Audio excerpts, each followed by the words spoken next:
friends, welcome back to my channel. If you are new viewer, please subscribe my channel for more videos. आज हम बात कर रहे हैं ऑर्डर 9 की सिविल प्रोसीजर कोड के, जो कि बात करता है appearance of party and consequence of non appearance. It means कि पक्षकारों की उपसंजाति और उनकी अनुसंजाति के परिणाम। इट मीन्स कि कोर्ट में अपियर होने, उपसंजाति यानी कोर्ट में अपियर होने, कोर्ट के समक्ष अपियर होने या कोर्ट के समक्ष अपियर ना होने का क्या रिजल्ट होगा। तो ये बात करता है ऑर्डर 9। ऑर्डर 9 का रूल 1 कहता है कि पक्षकार उस दिन उपसंजात होंगे, यानी कि उस दिन कोर्ट में उपस्थित होंगे जो प्रतिवादी के उपसंजात होने उत्तर देने के लिए संबंध में नियत है। जिस दिन डिफेंडेंट को उस केस में क्या है, अपना रिटन स्टेटमेंट दाखिल करना है, अपना डिफेंस रखना है, उस दिन जो दोनों पक्षकार हैं वो कोर्ट में अपेयर होंगे। Party to appear on day fix in summon for defendant to appear and answer. जब डिफेंडेंट को उत्तर देने के लिए कहा गया है उसी दिन सारे पक्षकार अपेयर होंगे। जो दिन प्रतिवादी के अपेयर होने, उपसंजात होने और उत्तर देने के लिए संबंध में नियत है, या उस दिन पक्षकार स्वयं या अपने प्लीडरों द्वारा न्याय सदन में हाजिर रहेंगे और तब के सिवाय जबकि सुनवाई न्यायालय द्वारा नियत किसी भविष्यवर्ती दिन के लिए स्थगित कर दी जाए, बाद उस दिन सुना जाएगा। यानी कि जिस दिन संबंध किया गया है कि आप इस संबंध की तारीख पे कोर्ट में अपेयर हो, जिस दिन डिफेंडेंट ने अपेयर होना है उसी दिन वादी ने होना है, यानी कि प्लेंटिफ ने होना है। और अगर उसको चेंज कर दिया गया, एडजॉर्न कर दिया गया उस केस को, तो वह जिस डेट दी जाएगी उस केस डेट पे क्या है, अपेयर होना है दोनों पार्टीज को। रूल 2 कहता है कि जहां संबंधों की तामील खर्चे देने में वादी के असफल रहने के परिणाम स्वरूप नहीं हुई है, वह बात का खारिज किया जाना। Dismiss of suit where someone not served in consequence of plaintiff's failure to pay cost। जहां ऐसे नियत दिन को यह पाया जाए कि प्रतिवादी पर संबंध की तामील इसलिए नहीं हुई क्योंकि न्यायालय फीस और दाग महसूल, यानी कि रजिस्ट्री वगैरह संबंध की करानी है, यदि कोई हो जो उसकी तामील के लिए प्रभावी है, देने में ऑर्डर A7 के रूल 9 द्वारा अपेक्षित बात पत्र की कॉपियां उपस्थित करने में वादी असफल रहा और वहां न्यायालय यह आदेश कर सकेगा कि बात खारिज कर दिया जाए। कि जो वादी है उसने क्या कोर्ट में केस तो दाखिल कर दिया, लेकिन क्या करा, जो डिफेंडेंट पे क्या है संबंध की सर्विस होनी है जिससे कि वह कोर्ट में हाजिर हो उस दिन, उसका खर्चा तो कोर्ट को दिया ही नहीं, तो उस केस में कोर्ट क्या है केस को खारिज कर देगी। परंतु प्रोवाइडेड दैट ऐसे असफलता के होते हुए भी यदि प्रतिवादी उस दिन जो उसके उपसंजात होने उत्तर देने के लिए नियत है स्वयं या अपने प्लीडर के द्वारा, अब एडवोकेट के द्वारा उपसंजात होने के लिए अनुज्ञात है, अभिकर्ता के द्वारा उपसंजात हो जाता है, तो ऐसा कोई आदेश नहीं किया जाएगा। लेकिन क्या है, डिफेंडेंट पे संबंध की सर्विस तो नहीं हुई, लेकिन क्या है तो भी डिफेंडेंट को पता चल गया कि मेरे खिलाफ केस है और उस दिन वो क्या है कोर्ट में हाजिर हो जाता है, तो उस केस में जो पहले का जो बताया गया कि केस को खारिज नहीं किया जाएगा। नेक्स्ट आते हैं रूल 3। ऑर्डर 9 का रूल 3 कहता है where neither party appears suit to be dismissed. जहां दोनों के कोई पक्षकार उपसंजात नहीं होता है, कोर्ट में अपेयर ही नहीं होता है केस दाखिल करने के बाद, वहां बात का खारिज किया जाना। जहां बात की सुनवाई के लिए पुकार होने पर दोनों में कोई भी पक्षकार, कोई भी पार्टी कोर्ट में अपेयर नहीं होती है, उपसंजात नहीं होती है, वहां न्यायालय यह आदेश दे सकेगा कि बात खारिज कर दिया जाए, क्योंकि कोर्ट में केस दाखिल कर दिया, उसके बाद दोनों ही पार्टी, ना वादी आया ना प्रतिवादी आया, तो कोर्ट ने केस को डिसमिस कर दिया। नेक्स्ट आते हैं रूल 4। रूल 4 कहता है वादी नया वाद ला सकेगा और न्यायालय वाद को फाइल पर प्रत्यावर्तित कर सकेगा। जहां प्लेंटिफ में bring fresh suit and court में रिस्टोर सूट टू फाइल। जहां वाद नियम 2 या नियम 3 जो मैंने आपको पहले बताया इसके तहत क्या खारिज कर दिया जाता है, वहां वादी नया वाद परिसीमा विधि के अधीन रहते हुए ला सकेगा और वह उस खारिजी को अपास्त कराने के आदेश के लिए आवेदन कर सकेगा। या तो वह नया फ्रेश सूट कोर्ट में दाखिल कर देगा या वह क्या है उसको जो पास किया गया है, खारिज किया गया केस को, उसको द्वारा क्या है कोर्ट को आवेदन करेगा कि केस को द्वारा खोला जाए और अपना रीजन रखेगा और कोर्ट का समाधान हो जाता है तो वह क्या है कोर्ट ऑर्डर करेगा उस जो खारिज किया गया केस को उसे पुनः क्या है उसका ट्रायल चालू करेगा। तो ये बताया गया है रूल 4 में। तो रूल 4 के बाद आता है रूल 5। रूल 5 कहता है कि जहां वादी सम्मन तामील के बिना लौटाने के पश्चात 7 दिन तक नए सम्मन के लिए आवेदन करने में असफल रहता है, वह बात का खारिज कर दिया जाना। Dismissal of suit where plaintiff after summon returning unserved fails for 7 days to apply for fresh summon। जहां सम्मन जो है प्रतिवादी या कई प्रतिवादियों के नाम से निकाले जाने और तामील के लिए सर्विस के लिए लौटाए जाने के पश्चात उस तारीख से 7 दिन की अवधि तक जिसकी न्यायालय को उस अधिकारी से विवरणी दी है,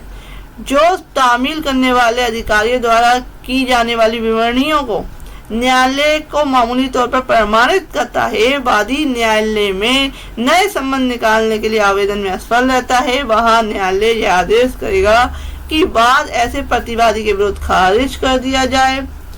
किंतु यदि वादी ने न्यायालय का समाधान कर दिया कि उक्त अवधि के भीतर यह कर दिया है कि जिस प्रतिवादी में तामील नहीं हुई है उसके निवास स्थान का पता चलाने में वह अपने सर्वोत्तम प्रयास के पश्चात असफल रहा है, कि क्या है कोर्ट में कोई जो केस दाखिल किया गया प्लेंटिफ के द्वारा तो डिफेंडेंट पे सम्मन की सर्विस फर्स्ट टाइम पे नहीं हो पाई, तो द्वारा क्या है 7 डे के अंदर द्वारा प्रोसीडिंग सेम करनी होगी और द्वारा सम्मन की सर्विस के लिए क्या है एप्लीकेशन देनी होगी कि डिफेंडेंट पे द्वारा सम्मन की सर्विस की जाए। और अगर वह ऐसा नहीं करता है 7 डे के अंदर जो प्लेंटिफ है वादी है तो उस केस में कोर्ट क्या है प्रतिवादी के खिलाफ केस को खारिज कर देगा। लेकिन अगर रीजन बताता है प्लेंटिफ की क्यों वह 7 दिन के भीतर द्वारा सम्मन के लिए आवेदन नहीं कर सका तो वह क्या है फर्स्ट क्या रीजन बताता है कि जिस प्रतिवादी पर डिफेंडेंट में तामील की जानी है उसका सही पता क्या है मैं पता करने में असफल रहा, तो इसलिए क्या है मैं सम्मन की सर्विस नहीं करा सका। या ऐसा प्रतिवादी आदेश का कि तामील होने देने से अपने को बचा रहा है, कि डिफेंडेंट जो है अपने को बचा रहा है कि इस पे सम्मन की सर्विस ना हो पाए, या समय को बढ़ाने के लिए कोई अन्य पर्याप्त कारण है, या कोर्ट में आवेदन करता है कि कोई रीजनेबल ग्राउंड बताता है कि हाँ इस समय को बढ़ाया जाए और मैं कोशिश करूँगा कि इससे में द्वारा क्या है सम्मन की सर्विस की जाए। तो ऐसी दशा में वादी परिसीमा विधि के अधीन रहते हुए न्यायवाद ला सकेगा।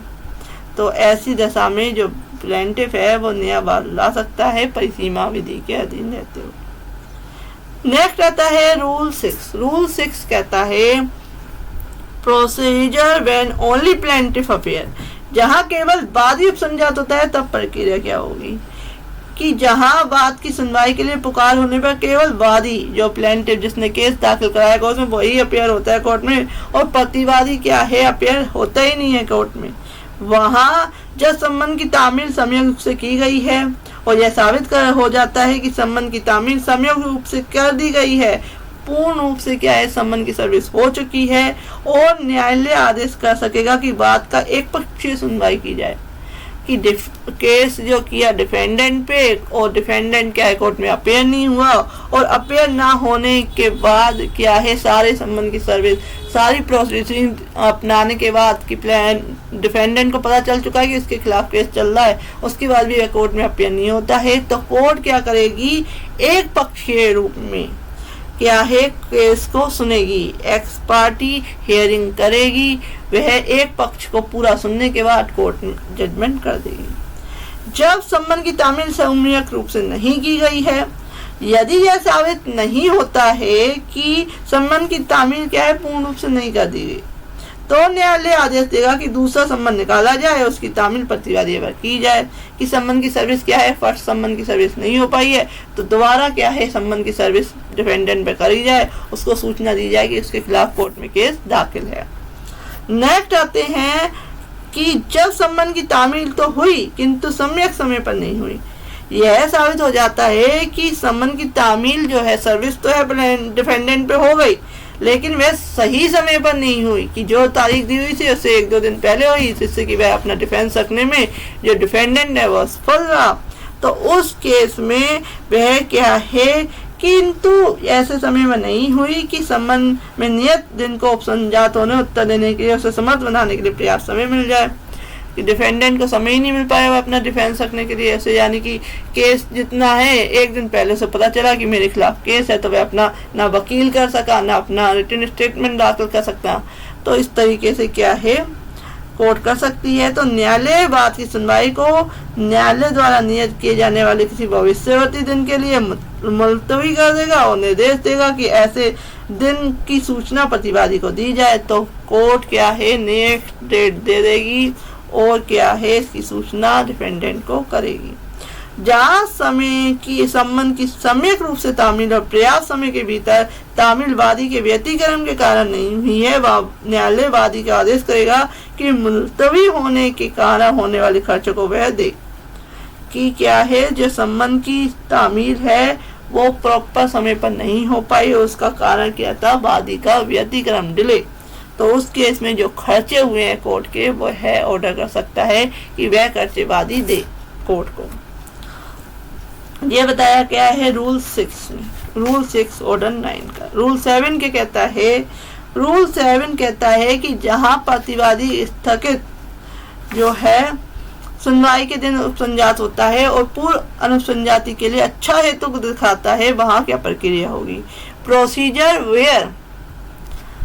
defendant appears on date of adjourned hearing and assign good cause for previous non-appearance। जहाँ प्रतिवादी स्थगित सुनवाई के दिन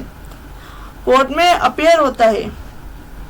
और पूर्व संजाति के अच्छा हेतु दिखाता है, वहाँ प्रक्रिया होगी कि जहाँ न्यायालय ने एक पक्षीय रूप से वादी की सुनवाई स्थगित कर दी है और प्रतिवादी ऐसे दिन उपसमझात होता है और अपने पूर्व अनुसमझाती के लिए क्या है, अच्छा हेतु दिखाता है कि आप एक पक्षीय जो केस डिसाइड हो गया है और कोर्ट ने उसकी सुनवाई चालू कर दी है, प्रोसीडिंग चालू गई है कि एक ही पक्ष को सुन के निर्णय देगा, लेकिन डिफेंडेंट जो है अब कोर्ट में अपियर हो जाता है और बताता है कि मैं किस कारण से कोर्ट में अपियर नहीं हो पाया और कोर्ट को यह लगता है कि इसका जो कॉज है वो ठीक है, कारण ठीक है, तो वह क्या है, खर्चों को निर्दिष्ट करेगा और उसको सुनेगा और जो है उसके उपसंजाति के लिए अलग सा दिन क्या है, नेक्स्ट डेट दे देगा। तो ये बताया गया रूल 7 में। रूल 8 कहता है जहाँ केवल प्रतिवादी उपसंजात होता है वहाँ क्या प्रोसीजर होगा, वेयर डिफेंडेंट ओनली अपियर, वहाँ क्या प्रोसीजर होगा। तो वहाँ जो प्रोसीजर होगा कि जहाँ बात की सुनवाई के लिए पुकार होने पर डिफेंडेंट अपियर होता है या और वादी अपियर नहीं होता है कोर्ट में, वहाँ न्यायालय यह आदेश करेगा कि बात को खारिज किया जाए, किंतु यदि प्रतिवादी दावे या उसके किसी भाग को स्वीकार लेता है तो न्यायालय ऐसी स्वीकृति पर प्रतिवादी के विरुद्ध डिक्री पारित करेगा और जहां दावे का केवल भाग ही स्वीकार लिया गया है वहां वह बात को वहां तक खारिज करेगा जहां तक उसका संबंध अशिष्ट दावे से है। यानी कि कोर्ट में डिफेंडेंट अपेयर हो गया लेकिन प्लेंटिफ नहीं हुआ, लेकिन क्या करा, डिफेंडेंट ने कुछ पार्ट को, जो प्लेंट का कुछ पार्ट है उसको एक्सेप्ट कर लिया, तो कोर्ट उस जो एक्सेप्ट किया हुआ पार्ट है उस पे क्या है, जजमेंट दे देगी और अदर पे क्या है, अदर को खारिज कर देगी। ये बताया गया है रूल 8। नेक्स्ट आते हैं रूल 9। रूल 9 कहता है कि व्यतिक्रम के कारण वादी के विरुद्ध पारित डिक्री नई बात का वर्जन करती है। Decree against plaintiff by default bar fresh suit, जहां वाद नियम 8 के अधीन पूर्णतः वाक्ता खारिज कर दिया जाता है और वादी उसी वाद हेतु के लिए नया वाद लाने से प्रभावित हो जाएगा कि कोर्ट क्या है, जो प्लेंटिफ है वो नया वाद नहीं ला सकता, रोक देगा, किंतु यह खारिज को अपास करने के लिए आवेदन कर सकेगा और यदि वह न्यायालय का समाधान कर देता है कि जब बात की सुनवाई के लिए पुकार पड़ी थी उस समय उसकी अनुसमझाती का पर्याप्त हेतुकता कारण था, तो न्यायालय खर्चे और अन्य बातों के ऐसे शर्तों के साथ यह ठीक समझे खारिजी को अपास कर देगा और बाद में आगे कार्रवाई के लिए दिन नियत करेगा। यानी कि क्या है, कोर्ट जो है बात को खारिज कर देती है क्योंकि जो वादी है अपेयर नहीं हुआ, तो उस केस में कोई नया जो वादी है प्लेंटिफ है नहीं ला सकता, लेकिन अगर वह आवेदन कर सकता है कि जो बात उसका खारिज किया गया उसे दोबारा उसका अच्छा हेतुक समझाएगा कि इस कारण से मैं नहीं आ पाया, तो कोर्ट को लगता है सेटिस्फाइड होता है, तो वो खर्चे और जो शर्तें हैं उनके साथ कोर्ट को दोबारा क्या है उसका विचारणा करेगी और नेक्स्ट डेट देगी। इस नियम के अधीन कोई आदेश तब तक नहीं किया जाएगा जब तक कि आवेदन की सूचना की तामील विरोधी पक्षकार पर ना कर दी जाए, तो तब तक क्या है ऐसा ऑर्डर नहीं किया जाएगा। नेक्स्ट आते हैं रूल 10। रूल 10 कहता है कई वादियों में से एक या अधिक की गैर हाजिरी की दिशा में प्रक्रिया। जहाँ एक से अधिक वादी हैं उनमें से एक या अधिक उपसंजात हैं और अन्य उपसंजात नहीं है, कोर्ट में अपेयर है लेकिन कुछ अपेयर नहीं है, वह न्यायालय जो अपेयर होने वाले वादी और वादियों की प्रेरणा पर बात को आगे चलने देगा। मानो ये सभी वादी उपसंजात हुए हैं, कोर्ट में अपेयर हुए हैं और ऐसा आदेश कर सकेगा जो वह ठीक समझे। ये बताया है रूल 10 में ऑर्डर 9 के। नेक्स्ट बात करते हैं रूल 11। रूल 11 कहता है कई प्रतिवादियों में से एक या अधिक की गैर हाजिरी की दिशा में प्रक्रिया। जहाँ procedure in case of non attendance of one and more observable defendant, जहाँ एक से अधिक प्रतिवादी है उनमें से एक या अधिक उपसंजात कोर्ट में अपेयर होते हैं और अन्य अपेयर नहीं होते हैं, वहां बात आगे चलेगा और न्यायालय निर्णय सुनाए जाने के समय उन प्रतिवादियों के संबंध में जो अपेयर हुए हैं आदेश करेगा जो वह ठीक समझे। नेक्स्ट आते हैं रूल 12। रूल 12 कहता है स्वयं उपसंजात होने के लिए अशिष्ट पक्षकारों के पर्याप्त हेतु दर्शन किए बिना गैर हाजिर रहने का परिणाम। जहाँ कोई वादी या प्रतिवादी जिसे स्वयं कोर्ट में अपेयर होने के लिए ऑर्डर किया गया है स्वयं अपेयर नहीं होता है और ऐसे अपेयर न होने का जो क्या है उचित कारण कोर्ट को नहीं बताता है, वह पूर्वगामी नियमों के उन उपबंधों के अधीन होगा जो ऐसे वादी और प्रतिवादियों के जो कोर्ट में अपेयर नहीं होते हैं जो लागू होगा प्रोविजन वह अप्लाई होगा। नेक्स्ट आते हैं एक पक्षीय डिक्री को अपास करना। रूल 13 कहता है ऑर्डर 9 का जो कि बहुत यूज होता है, प्रतिवादी के विरुद्ध एक पक्षीय डिक्री का पास करना है। किसी ऐसे मामले में जिसमें डिक्री किसी प्रतिवादी के विरुद्ध एक पक्षीय पारित की गई है, वहाँ प्रतिवादी से पास कराने के लिए आवेदन क्या है कर सकता है कोर्ट में, और जिसके द्वारा वह डिक्री पारित की गई थी या यदि वह न्यायालय का यह समाधान हो जाता है कि संबंध की जो सर्विस है सम्यक रूप से नहीं की गई थी और वह बात की सुनवाई के पुकार होने पर उपसंजात कोर्ट में अपेयर होने किसी पर्याप्त बात हेतु से निवारित रहा था, तो खर्चों के साथ और न्यायालय ऐसी शर्तों के साथ जो उसे जमा करने और ऐसे शर्तों के साथ कि न्यायालय यह आदेश करेगा कि जहां डिक्री उस प्रतिवादी के विरुद्ध है वहां तक वह पास कर दी जाए और बाद में आगे की कार्रवाई के लिए कोई दिन है वो है दिया जाए, कोई डेट दी जाए। परंतु जहां डिक्री ऐसी है जो केवल ऐसे प्रतिवादी के विरुद्ध पास की जा सकती है, वहां वह अन्य सभी प्रतिवादियों या किसी अन्य प्रतिवादी के विरुद्ध पास की जा सकेगी। परंतु प्रोवाइडेड दैट यह है कि यदि किसी न्यायालय का यह समाधान हो जाता है कि प्रतिवादी को सुनवाई की तारीख की सूचना थी, यानी कि जो है डिफेंडेंट है वो झूठ बोल रहा है, उसे सूचना थी और वह उत्तर देने में पर्याप्त समय मिला था, वह एक पक्षीय डिक्री को केवल इस आधार पर पास नहीं करेगा कि संबंध की तामील में क्या है अनियमितता हुई थी, कि संबंध की समझ अच्छी तरह से नहीं हुई थी, इस रीजन से क्या है वह एक पक्षीय आदेश को रद्द नहीं करेगा। तो ये बताया गया है रूल 13 में। रूल 14 कहता है, वैसे रूल 13 काफी यूज होता है, रूल 14 कहता है कि कोई भी डिक्री विरोधी पक्षकार को सूचना के बिना पास नहीं की जाएगी। कोई भी जो डिक्री है वह ऐसे ही नहीं खारिज कर दी जाएगी, पहले दोनों को सूचना देनी होगी, उसके बाद ही कोई डिक्री अब पास की जाएगी। तो फ्रेंड्स ये बताया गया है ऑर्डर 9। तो 1 वीडियो में मैंने ऑर्डर 9 कंप्लीट कर दिया। नेक्स्ट वीडियो में बताऊंगी order 10। If you like my video, please subscribe my channel. Thank you for watching this video.